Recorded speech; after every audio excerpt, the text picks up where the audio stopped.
बिस्मिल्लाहिर्रहमानिर्रहीम। अस्सलाम वालेकुम।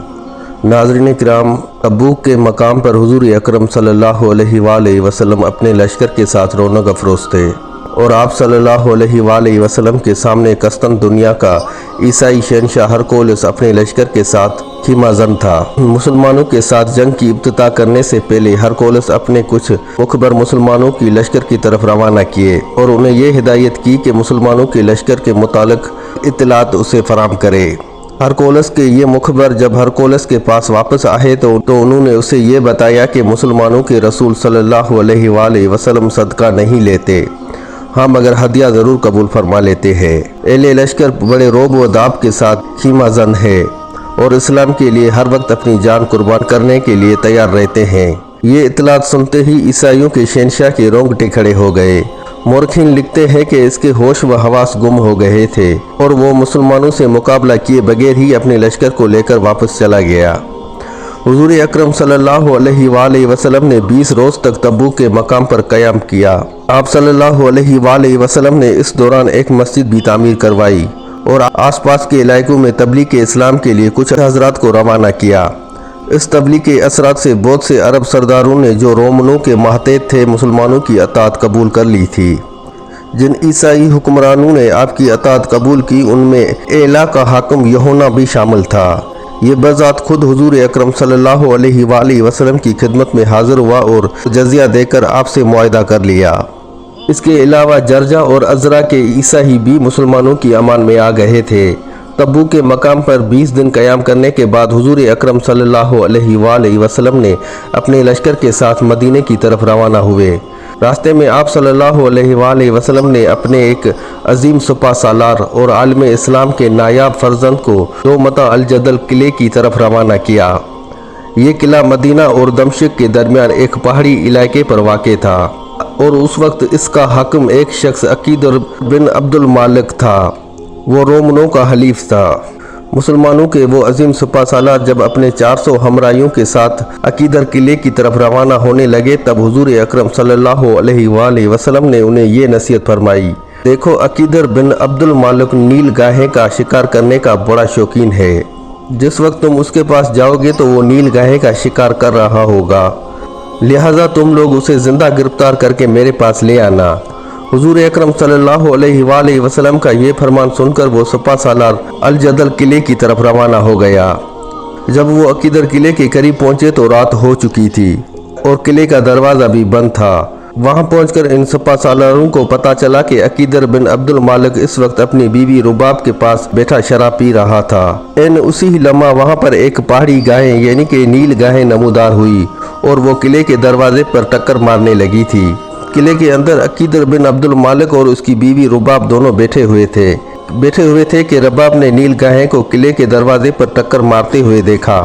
लिहाजा उसने इसकी इत्तला अपने शोहर को दी। रात का वक्त था और दूर दूर तक चांदनी फैली हुई थी। अकीदर अपने एक भाई हसन और दूसरे साथियों के साथ किले से बाहर निकला और इरादा किया कि वो उस नील गाय का शिकार करेगा।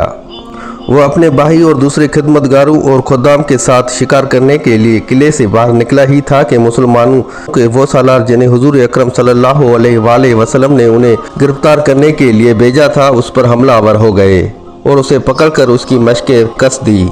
इस मौके पर अकीदर के भाई हसन और दीगर हमनवाओं ने मुसलमानों के उस सुपा सालार के ऊपर हमला किया, जिसके नतीजे में मुसलमानों के उस सुपा सालार ने भी जवाबी कार्रवाई करते हुए उनके ऊपर हमला कर दिया और नतीजा ये निकला कि अल जदल के हुक्मरान अकीदर का भाई हसन इस टकराव के नतीजे में मारा गया और उसके बाकी साथी अपनी जान बचाकर भाग निकले।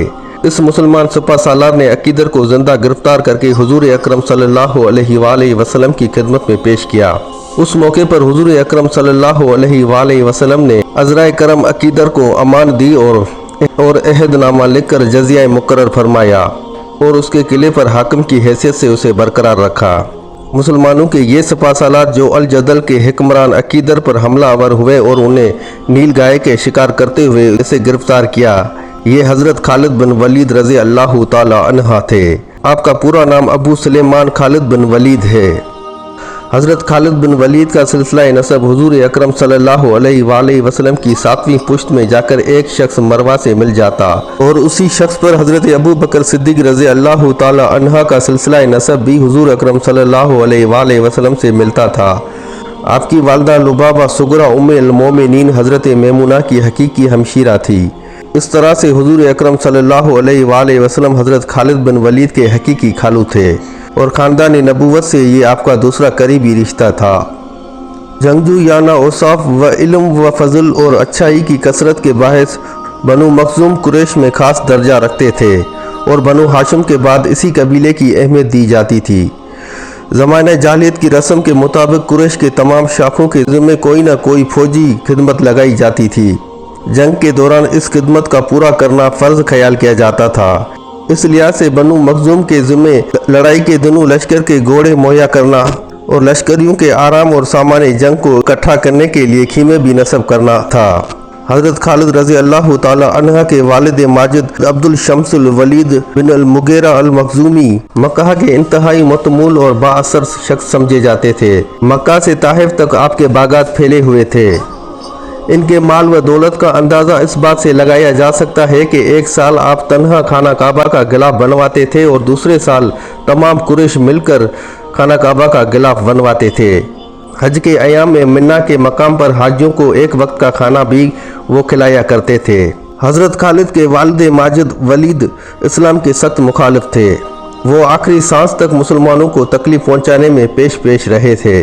حضرت خالد بن ولید کے 6 بھائی اور 2 بہنیں تھیں۔ بھائیوں میں ہشام اور ولید نے اسلام قبول کر لیا تھا۔ باقی چار بھائیوں کا خاتمہ حالت کفر میں ہوا تھا۔ بہنوں میں سے ایک کی شادی حضرت سنوان بن امیہ کے ساتھ ہوئی تھی اور دوسری کی شادی حارث بن ہشام کے چچا زاد بھائی سے ہوئی تھی۔ حضرت خالد بن ولید بھی اپنے والد کی طرح اسلام لانے سے پہلے اسلام کے شدید مخالف تھے۔ مسلمانوں کے خلاف زبانی نہیں بلکہ عملی کارروائیوں میں بھی بڑھ چڑھ کر حصہ لیا کرتے تھے، بلکہ اوروں کی نسبت بھی کارروائیوں میں ان کا حصہ زیادہ ہوا کرتا تھا۔ غزوہ احد میں مسلمانوں نے جو نقصان اٹھایا اس کی سب سے بڑی وجہ حضرت خالد بن ولید کی جنگی فراست و بہادری بھی تھی۔ اس غزوہ میں مسلمانوں نے جبل احد کو پشت پر رکھ کر صف آرائی کی تھی۔ اس پہاڑ پر ایک درہ تھا جسے عبور کر کے دشمن مسلمانوں کے عقب پر حملہ کر سکتا تھا۔ حضور اکرم صلی اللہ علیہ وآلہ وسلم اس خطرے سے واقف تھے، چنانچہ حضور اکرم صلی اللہ علیہ وآلہ وسلم نے عبداللہ بن زبیر کو 50 تیر اندازوں کے ساتھ وہاں پر تعین کر دیا تھا اور تاکید فرمائی تھی کہ لڑائی کا کچھ بھی نتیجہ نکلے تم لوگوں نے اس جگہ کو نہیں چھوڑنا۔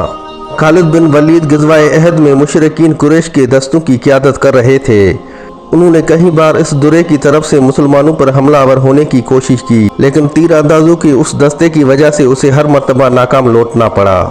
بعد میں جب مشرکین کے پاؤں اکھڑ گئے، انہیں شکست ہوئی تو مسلمان مال غنیمت جمع کرنے میں مشغول ہو گئے تھے اور درے کی حفاظت کرنے والے تیر اندازوں نے بھی اپنی جگہ چھوڑ دی، باوجود اس کے کہ مکہ کے نہمو اور بہادر اور آزمودہ سالار میدان چھوڑ کر بھاگ چکے تھے۔ لیکن نو عمر خالد بن ولید نے ہمت نہ ہاری۔ ان کے ساتھی بھی میدان جنگ سے فرار ہو رہے تھے، لیکن انہوں نے جبل احد کے درے کو غیر محفوظ پاتے ہی ایک دفعہ پھر پلٹ کر مسلمانوں کے اوپر حملہ کر دیا۔ یہ حملہ کیونکہ مسلمانوں کی توقع سے بالکل ہی مخالف تھا، ان کی صفوں میں افراتفری پھیل گئی، یہاں تک کہ حضور اکرم صلی اللہ علیہ وآلہ وسلم کی ذات اقدس بھی خطرے میں پڑ گئی۔ اگرچہ حضرت خالد کی یہ کامیابی عارضی ثابت ہوئی اور مسلمان سنبھل کر دوبارہ سے کفار پر حملہ آور ہوئے اور انہیں بھگا دیا، لیکن جہاں ان کی دور اندیشی، عسکری تدابری اور دلیری کا تعلق ہے، ان کے بڑے سے بڑے مخالف کو بھی ماننا پڑتا ہے کہ شکست خوردہ لشکر کے سپاہیوں کو اکٹھا کر کے فاتح مسلمانوں پر عقب سے حملہ کر دینا ایک بہت بڑا عسکری کارنامہ تھا۔ جنگ احد سے صلح حدیبیہ تک حضرت خالد بن ولید ہر وقت مسلمانوں کو نقصان پہنچانے کی فکر میں لگے رہتے تھے اور اس کام میں ابو جہل اور عمر بن اساس بھی ان کے ساتھی ہوا کرتے تھے۔ سن 60 ہجری میں جب حضور اکرم صلی اللہ علیہ وآلہ وسلم عمرے کے لیے مکہ کی طرف روانہ ہوئے تو کفار کو یہ خیال گزرا کہ مسلمان مکہ پر قبضہ کرنے کے لیے آ رہے ہیں، چنانچہ انہوں نے خالد بن ولید کو 200 سواروں کے ساتھ مسلمانوں کی نقل و حرکت دیکھنے کے لیے بھیجا اور خود جنگ کی تیاری کرنے لگے۔ मुसलमानों का काफिला हुदैबिया के मकाम पर आकर ठहर गया। जब हुजूर अकरम सल्लल्लाहु अलैहि वसल्लम को मालूम हुआ कि कुफार लड़ाई की तैयारियां कर रहे हैं तो आप सल्लल्लाहु अलैहि वसल्लम ने पैगाम भेजा कि मैं उम्रे के लिए आया हूँ, लड़ाई करना मेरा मकसद नहीं है। खालिद बिन वलीद और आपके साथियों ने अपनी तरफ से पूरी कोशिश की कि किसी न किसी तरह से मुसलमानों से उलझ पड़े, लेकिन हुजूर अकरम सल्लल्लाहु अलैहि वसल्लम की तदब्बुर और अमन पसंदी उनके इन इरादों पर गालिब आई और कुफार के साथ मुसलमानों की सुलह तय हो गई। इस सुलह से मुसलमानों के लिए कामयाबी का दरवाज़ा खुल गया। कुफार के लिए शिकस्त और ज़िल्लत का आगाज़ हो चुका था। खालिद बिन वलीद और उनके साथियों को ये सुलह बड़ी नागवार गुजरी थी और उन्हें ये महसूस होने लगा था कि कोई दिन ऐसा भी आएगा कि सारे अरब पर तौहीद का झंडा लहराने लगेगा। चुनांचे इन हालात को देखते हुए इनके साथी उमर बिन अस्सास दिलबरदाश्ता होकर हबशा की तरफ चले गए। उन्होंने खालिद बिन वलीद को भी अपने साथ ले जाना चाहा, लेकिन खालिद ने इसी में ही मुसलत जाने कि वो मक्का में बैठकर हालात का जायज़ा ले। मक्का में क़याम के दौरान ही आपके दिल में इस्लाम से मोहब्बत की इब्तिदा हो गई थी। इस मोहब्बत की इब्तिदा सुलह हुदैबिया से पहले ही हो चुकी थी। वो अयाम थे जब हज़रत खालिद बिन वलीद मुसलमानों की नकल व हरकत को मालूम करने के लिए गश्त लगाया करते थे।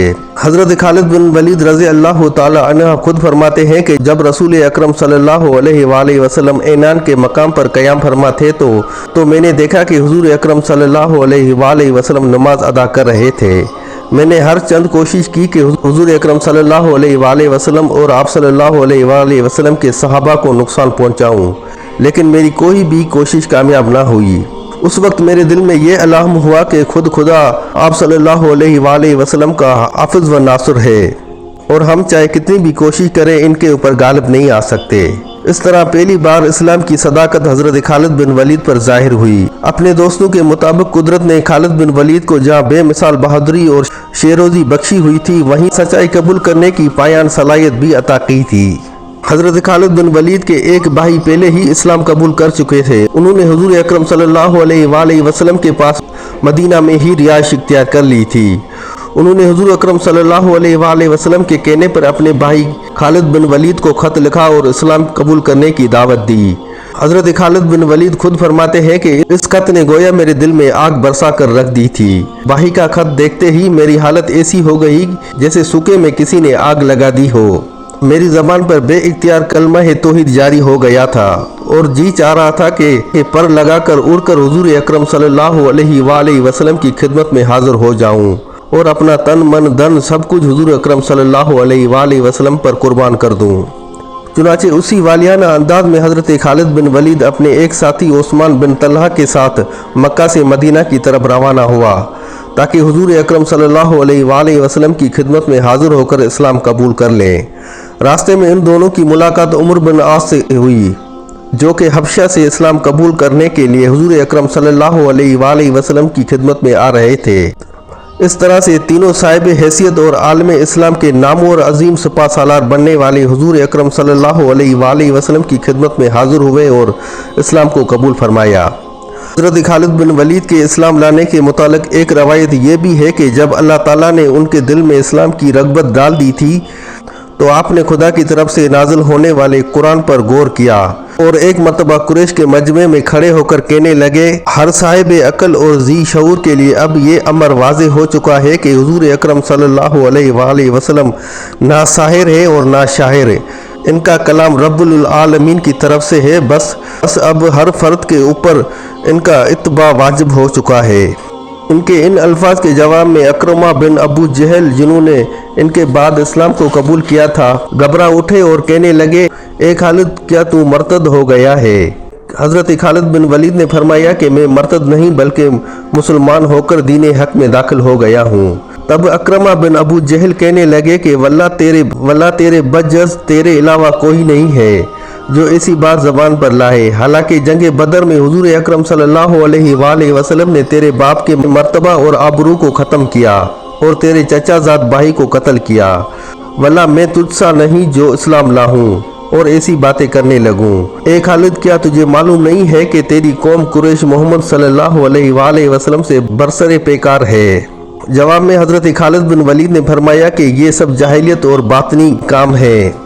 जब तक मुझ पर इस्लाम की हकानियत मुनकशफ नहीं हुई थी, मैं भी तुम लोगों के साथ था। لیکن اب جبکہ مجھ پر حق ثابت ہو چکا ہے اور سچے دل سے مسلمان ہو چکا ہوں۔ بعد ازاں حضرت خالد بن ولید حضور اکرم صلی اللہ علیہ وآلہ وسلم کی خدمت میں اپنے ساتھیوں کے ساتھ حاضر ہوئے اور اسلام کو قبول کیا۔ بہرحال اسلام کو قبول کرنے کے بعد اسلام کے حق میں حضرت خالد بن ولید نے جس غزوہ میں حصہ لیا تھا وہ موتا تھا۔ یہ پہلا غزوہ تھا جس میں حضرت خالد بن ولید اسلام لانے کے بعد شریک ہوئے اور آپ ہی کے ہاتھوں مسلمانوں کو فتح نصیب ہوئی۔ دراصل واقعہ کچھ یوں ہے کہ بصرہ کے حکمران شرجیل کی طرف سے حضور اکرم صلی اللہ علیہ وآلہ وسلم نے اپنے ایک قاصد کو خط دے کر بھیجا۔ قاصد کا نام حارث بن عمیر تھا۔ دنیا بھر میں قاصد کی عزت، سفیر کا احترام اور اس کی جان کی حفاظت فرض سمجھی جاتی ہے، لیکن اپنی طاقت کے ضم میں بصرہ کے حاکم شرجیل نے حضرت حارث کو نہایت ہی بے دردی سے شہید کر دیا۔ جب حضور اکرم صلی اللہ علیہ وآلہ وسلم نے اپنے قاصد کی شہادت کی خبر سنی تو آپ صلی اللہ علیہ وآلہ وسلم کو سخت صدمہ ہوا۔ کچھ عرصہ تو آپ صلی اللہ علیہ وآلہ وسلم یہودیوں کی سازشوں کو دبانے میں مصروف رہے، لیکن جو ہی اس طرف سے اطمینان ہوا تو آپ صلی اللہ علیہ وآلہ وسلم نے 3000 مسلمانوں کا لشکر تیار کیا اور بصرہ کے والی شرجیل سے حضرت حارث بن عمیر کا قصاص لینے کے لیے روانہ کر دیا۔ لشکر کی امامت حضرت زید بن حارث کے سپرد ہوئی۔ روانگی سے قبل حضور اکرم صلی اللہ علیہ وآلہ وسلم نے ہدایت فرمائی کہ اگر زید بن حارث شہید ہو جائے تو جعفر بن ابو طالب لشکر کے سربراہ ہوں گے، اور اگر جعفر بن ابو طالب بھی شہید ہو جائے تو عبداللہ بن رواحہ امیر لشکر ہوں گے، اور اگر وہ بھی جنگ میں شہید ہو جائے تو آپ کو میری طرف سے اجازت ہے کہ آپس میں مشورہ کرنے کے بعد جو چاہے جس کو چاہے اپنا سالار مقرر کر لیں۔ موتا سرزمین شام کا ایک چھوٹا سا قصبہ تھا۔ جب یہ لشکر موتا پہنچا تو بصرہ کے حاکم شرجیل نے مسلمانوں کی لشکر کا احوال معلوم کرنے کے لیے اپنے بھائی سدوس کو 250 سپاہیوں کے ساتھ موتا کی طرف روانہ کیا۔ مشرکین کا یہ گروہ مسلمانوں کی بے خبری میں پہنچا اور جنگ شروع ہو گئی۔ چنانچہ سدوس مارا گیا۔ شرجیل اپنے بھائی سدوس کے قتل کی خبر سن کر خوفزدہ ہو گیا اور ایک قلعے میں پناہ لے لی۔ وہاں سے اپنے ایک اور بھائی کو کیسر روم کی طرف روانہ کیا اور اسے مسلمانوں کے خلاف مدد لی۔ چنانچہ رومنوں کے کیسر ہرکولس نے 1 لاکھ کا لشکر مسلمانوں کا مقابلہ کرنے کے لیے بھیج دیا۔ بعض مورخین نے یہ بھی کہا ہے کہ ہرکولس کی لشکر کی تعداد 1 لاکھ سے بھی زائد تھی۔ جب اس لشکر کی خبر مسلمانوں کو ہوئی تو انہیں تشویش ہوئی اور بعض لوگوں نے مشورہ دیا کہ اس صورتحال سے حضور اکرم صلی اللہ علیہ وآلہ وسلم کو آگاہ کر دینا چاہیے۔ حضور اکرم صلی اللہ علیہ وآلہ وسلم چاہے ہمیں واپسی کا حکم دے یا پھر لڑائی کا، اس کے اوپر عمل ہوگا۔ چنانچہ اس موقع پر عبداللہ بن رواحہ نے لوگوں کو مخاطب کرتے ہوئے کہا کہ جس چیز یعنی کہ شہادت سے تم ڈرتے ہو اس کے لیے تم اپنا وطن چھوڑ کر یہاں آئے ہو، اور مسلمانوں کو کبھی بھی لشکر کی کثرت نے فتح مند نہیں کیا۔ بدر کی لڑائی میں ہم بہت کم تھے اور دشمن کی تعداد بہت زیادہ تھی۔ ہمارے پاس بے سر و سامانی کی وجہ سے صرف 2 گھوڑے تھے، لیکن پھر بھی خدا نے کفار پر جو ہر قسم کے جنگی ساز و سامان سے لیس تھے ہم کو فتح عطا کی۔ اس وقت ہماری مہم کی تکمیل صرف 2 صورتوں میں ہی ہو سکتی ہے، یا تو ہمیں فتح حاصل ہوگی یا پھر شہادت نصیب ہوگی۔ اس صورت میں ہم جنت میں اپنے دوستوں سے ملاقات کریں گے اور ہر صورت میں ہم خداوند قدوس کی رضامندی حاصل کریں گے۔ عبداللہ بن رواحہ کے ان الفاظ کے جواب میں سارے صحابہ نے تائید کی۔ چنانچہ مشرکین کا مقابلہ کرنے کے لیے مسلمانوں نے اپنی صفیں درست کرنا شروع کر دی۔ زید بن حارث مسلمانوں کی لشکر کی قیادت کر رہے تھے۔ جنگ کے دوران وہ شہید ہو گئے۔ آپ کی شہادت کے بعد حضرت جعفر بن ابی طالب نے امارت سنبھالی۔ کفار سے لڑتے ہوئے آپ کا گھوڑا زخمی ہوا اور آپ گھوڑے سے گر پڑے اور اس جنگ میں آپ بھی شہید ہو گئے۔ اس کے بعد حضور اکرم صلی اللہ علیہ وآلہ وسلم کی ہدایت کے مطابق عبداللہ بن رواحہ کو لشکر کا امیر مقرر کیا اور کفار سے مقابلہ کرتے ہوئے وہ بھی شہید ہو گئے۔ مسلمانوں کے ان سالاروں کے شہید ہو جانے کی وجہ سے کفار کی ہمت اور بھی بڑھ گئی تھی۔ جب عبداللہ بن رواحہ شہید ہوئے تب ایک صحابی ثابت بن اکرم نے لشکر اسلام کا علم سنبھالا اور مسلمانوں کو مخاطب کرتے ہوئے کہا کہ تم لوگ کسی ایک شخص کو اپنا امیر بنانے پر متفق ہو جاؤ۔ میں نے اسلام کے علم کو سنبھالنے میں بلا اجازت جرأت کر کے ایک نیک کام کیا ہے، لیکن میں کسی کا حق غصب کرنا نہیں چاہتا۔ جواب میں لشکریوں نے بلند آواز میں کہا کہ ہم تمہارے امیر بننے پر راضی ہیں۔ اس بات پر ثابت بن اکرم کہنے لگے کہ میں اس کام کی صلاحیت نہیں رکھتا، تم لوگ خالد بن ولید کو اپنا امیر بنانے پر متفق ہو جاؤ۔ چنانچہ مسلمانوں نے اس بات سے راہ اتفاق کیا اور और हज़रत खालिद बिन वलीद को पहली बार मुसलमानों की लश्कर की कमांदारी का शर्फ हासिल हुआ। हज़रत खालिद बिन वलीद ने आगे बढ़कर साबित बिन अकरम से अलम ले लिया।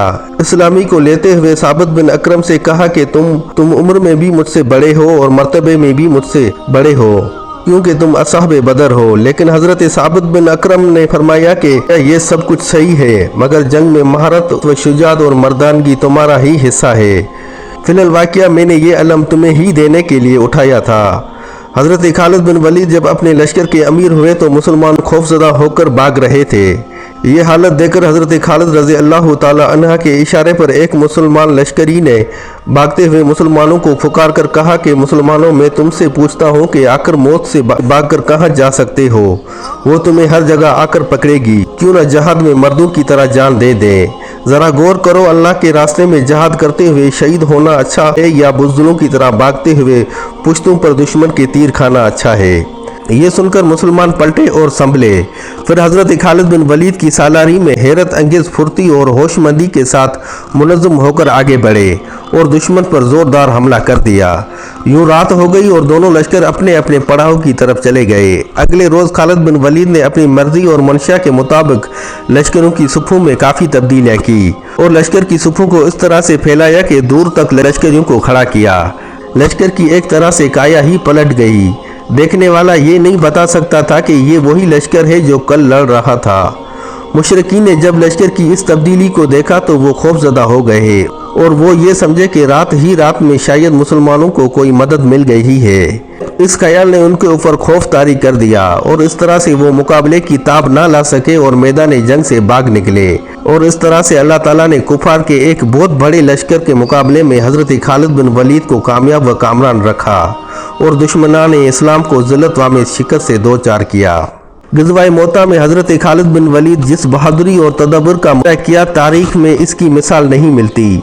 एक तरफ 3000 मुसलमान और दूसरी तरफ लाखों की तादाद में कुफार थे, लेकिन हज़रत खालिद बिन वलीद के हुस्न तदाबीर ने अक़लियत को अक्सरियत में गालिब कर दिया और काफर खौफज़दा होकर मैदान जंग से भाग गए।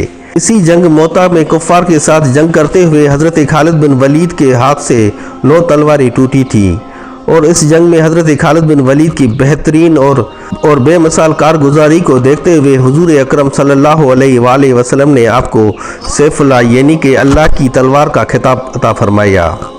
नाज़रीन इकराम, ये थी आज की छोटी सी वीडियो। उम्मीद करता हूँ आप भाइयों और बहनों को वीडियो पसंद आई होगी। अगर आप चाहते हैं कि मैं इस वीडियो का दूसरा पार्ट बनाऊँ तो कमेंट में अपनी राय का इज़हार ज़रूर कीजिएगा। मिलते हैं अगले वीडियो में, तब तक के लिए अपना और अपने इस चैनल का बहुत सा ख्याल रखिएगा। जज़ाकल्लाह।